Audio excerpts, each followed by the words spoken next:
जैसा कि हम लोग इस चैप्टर में पढ़ रहे थे कि पूरा जो अर्थ है उसको 6 से 7 टेक्टोनिक प्लेट में डिवाइड किया गया है। 6 से 7 टेक्टोनिक प्लेट है, बड़ा बड़ा, और छोटे छोटे बहुत सारे टेक्टोनिक प्लेट है। और इस टेक्टोनिक प्लेट में हमेशा मूवमेंट होते रहता है।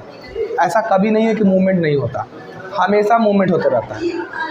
पहले इसका साइज शेप अलग था, मैंने इसके बारे में बताया था, और अभी कुछ अलग है, बाद में कुछ और रहेगा।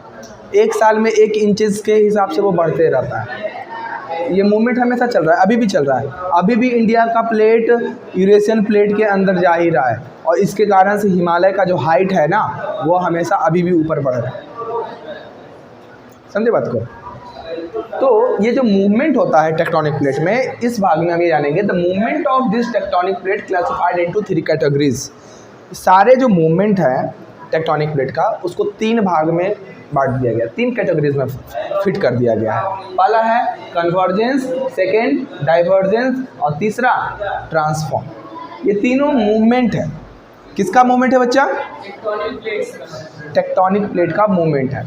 मैंने आपको बताया है कि टेक्टोनिक प्लेट जो होता है वो हमेशा मूवमेंट करते रहता है ना? ठीक है सोनाली, हमेशा मूवमेंट करता है। तो वो 3 तरह का मूवमेंट करेगा, कन्वर्जेंस, डाइवर्जेंस एंड ट्रांसफॉर्म्स। अब समझना ये है कि कन्वर्जेंस कौन सा मूवमेंट है, डाइवर्जेंस कौन सा मूवमेंट है, ट्रांसफॉर्म कौन सा मूवमेंट है, एक एक करके देखेंगे। सबसे पहले आइए कन्वर्जेंस मूवमेंट पे। कन्वर्जेंस मूवमेंट क्या है? कन्वर्जेंस देखिए, मान लीजिए कि जो 2 प्लेट है, प्लेट ए, प्लेट बी, ये हाथ मेरा एक प्लेट है टेक्टोनिक प्लेट, ये प्लेट टेक्टोनिक बी है, ठीक है ना? अब जब दोनों का मूवमेंट इस प्रकार हो, दोनों आपस में आकर टकरा जाए विपरीत दिशा से, अपोजिट डायरेक्शन से आकर कोलैप्स कर जाए, टकरा जाए, कोलाइड करे, तो उसको हम लोग कौन सा मूवमेंट बोलेंगे? Convergence movement. जब 2 प्लेट आपस से दूर जाए, ऐसे था, अब ये मूवमेंट किया, ऐसे हो गया, धीरे धीरे दूर चला गया, उसको कौन सा मूवमेंट बोलेंगे? Divergence movement. जब 2 प्लेट ऐसे है, बगल से ऐसे रगड़ खाते हुए आगे की तरफ निकले, मतलब रगड़ के खाते हुए आगे निकले, उसको क्या बोलेंगे? Transform movement. बात समझ में आया? तो एक बताइए, गोंडवाना लैंड से, मान लीजिए कि गोंडवाना लैंड था ये सर्कल, अब इससे एक प्लेट अलग हो गया टूटकर, तो ये जो टूटकर यहाँ से अलग हुआ, इसका मूवमेंट, मान लीजिए कि ये भाग अलग होकर इधर आ रहा है, तो ये कौन सा मूवमेंट कहलाएगा? Divergence movement. अब ये मूवमेंट आकर इंडिया का प्लेट आकर यूरेशियन प्लेट से टकरा गया, ये कौन सा मूवमेंट कहलाएगा? Convergence movement. और ट्रांसफॉर्म मूवमेंट क्या होता है? जब 2 प्लेट आपस में रब करते हुए आगे निकले, उसको हम क्या बोलेंगे बच्चा? क्लियर? Any doubt? चलिए ठीक है, अब आगे देखेंगे। तो ये जो मूवमेंट हुआ ना, the movement of this plate give rise to several forces. अब जब मूवमेंट होगा तो फोर्सेस तो होगा ना बच्चा, निकलेगा ना। हम ही जैसे चल रहे हैं, कोई मूवमेंट कर रहे हैं, या मेरा माउथ का कोई मूवमेंट हो रहा है, तो इससे फोर्स तो भी निकल रहा है, तभी तो आवाज़ निकल रहा है, मूवमेंट हो रहा है तो। या हम हाथ को मूवमेंट किए, ऐसे किए, तो यहाँ तो फोर्स तो लगा ना। या चल रहे हैं तो ज़मीन पे दबाव बन रहा है ना, थोड़ा बहुत भी। हाथी रहते तो ज़्यादा दबाव बनता, दुबले पतले इंसान है तो कम दबाव बनेगा, है ना दीपक हुड्डा? गलत बोल रहे हैं क्या? दुबले पतले इंसान है यार, समझिए बात को।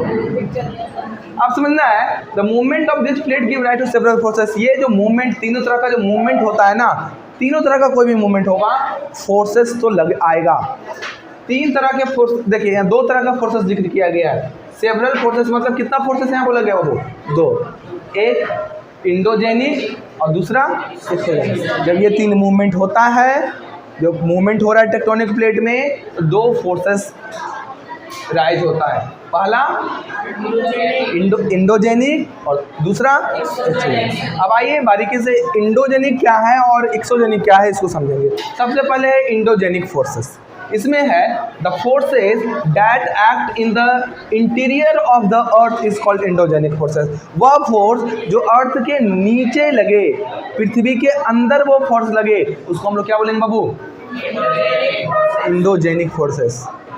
मान लीजिए कुछ कभी त्यौहार उहार में या किसी पार्टी फंक्शन में न्योता मिला, जैसे कि सौरभ को मिलता है, ठीक है, सौरभ को मिलता है न्योता, तो जाके पूरा एकदम दबा लेते हैं कस के, कहाँ पूड़ी, कहाँ हलवा, कहाँ रसगुल्ला, कहाँ रायता, सब एडजस्ट हो जाता है। पता नहीं कौन कौन सा कॉर्नर। हम एक बार देखे थे कि एकदम कोना में जाकर एकदम तेज़ी से खा रहे हैं।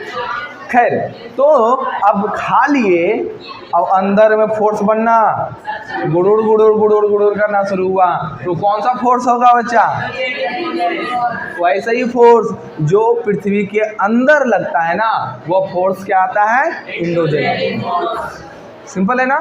और एक्सोजेनिक फोर्स किसको बोलेंगे? अब इन दोनों में लड़ाई हो गया, दीपक और सौरभ में, और एक ढेला उठा के ऐसे मार दिए, और जो यहाँ ढेला से फोर्स लगा और खून ऐसे थोड़ा थोड़ा बहने लगा, तो वो कौन सा फोर्स होगा? वो अंदर लगा।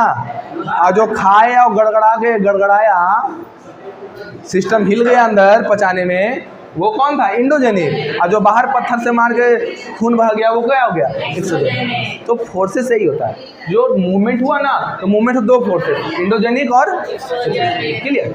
अब आइए देखते हैं, these forces are responsible for formation of mountain. अभी जो इंडोजेनिक फोर्सेस के बारे में बात की, इंडोजेनिक फोर्सेस क्या बताए बच्चा? अभी हम जो फोर्स अर्थ के इंटीरियर में लगेगा उसी को हम लोग क्या बोलेंगे? Endogenic forces. क्लियर ना।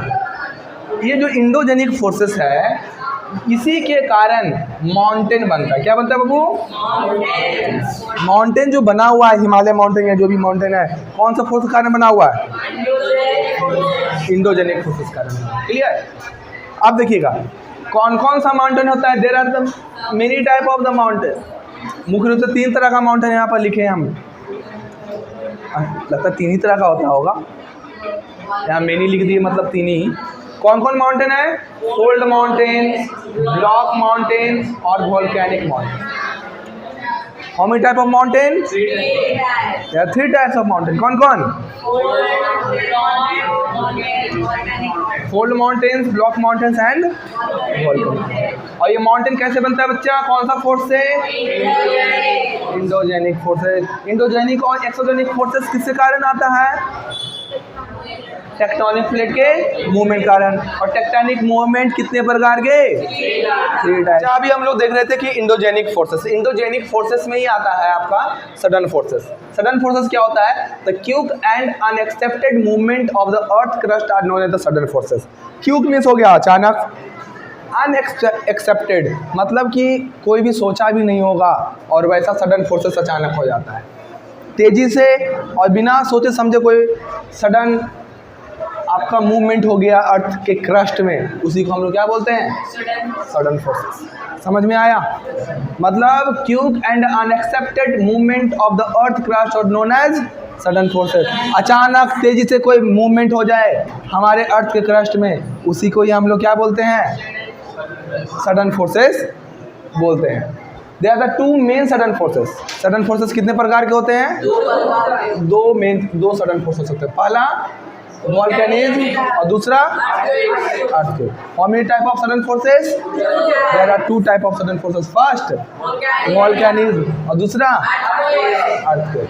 आइए, वोल्केनो तो जानते हैं ना थोड़ा बहुत, फिर भी समझ लेते हैं। वोल्केनो क्या होता है? Magma rises to the earth surface with great forces to cracks and the opening in the rocks called the vent. Such a sudden eruption is called the volcanoes. देखिए क्या कर रहा है। मैग्मा समझ में आता है बच्चा? जो मोल्टेन रॉक होता है ना, molten rocks inside the earth is called, जो पिघला हुआ चट्टान होता है हमारे अर्थ के अंदर, उसी को हम लोग क्या बोलते हैं? मैग्मा बोलते हैं। ठीक है, तो magma is the molten rock. ये जब अर्थ के सरफेस पे अचानक बहुत तेज गति से, किसके माध्यम से? क्रैक्स एंड ओपनिंग, जो कहीं पर दरार वगैरह रहता है, ओपनिंग रहता है रॉक्स में, उसके माध्यम से। और क्रैक्स और ओपनिंग को क्या बोलते हैं बाबू?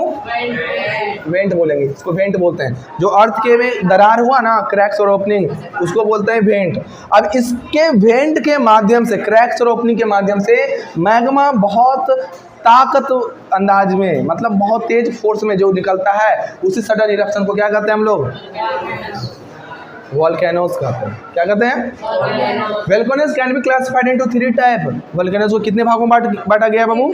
3 टाइप में। पहला एक्टिव, दूसरा डोरमेंट और तीसरा एक्सटिंक्ट। तीनों का हम लोग जिक्र करेंगे। किसको एक्टिव वोल्केनो बोलेंगे, किसको डोरमेंट, किसको एक्सटिंक्ट। अभी समझना है कि there are the 3 type of the volcanoes. एक वोल्केनोस किस में आएगा बच्चा? सडन फोर्सेस में। अर्थक्वेक भी किस में आएगा? Sudden forces. और वोल्केनोस का कितना टाइप? 3, एक्टिव, डोरमेंट और एक्सटिंक्ट। इस पर बात करेंगे, ठीक है ना, अगले वीडियो में। ठीक, लाइक सब्सक्राइब कर दीजिएगा, नहीं तो बड़ी मार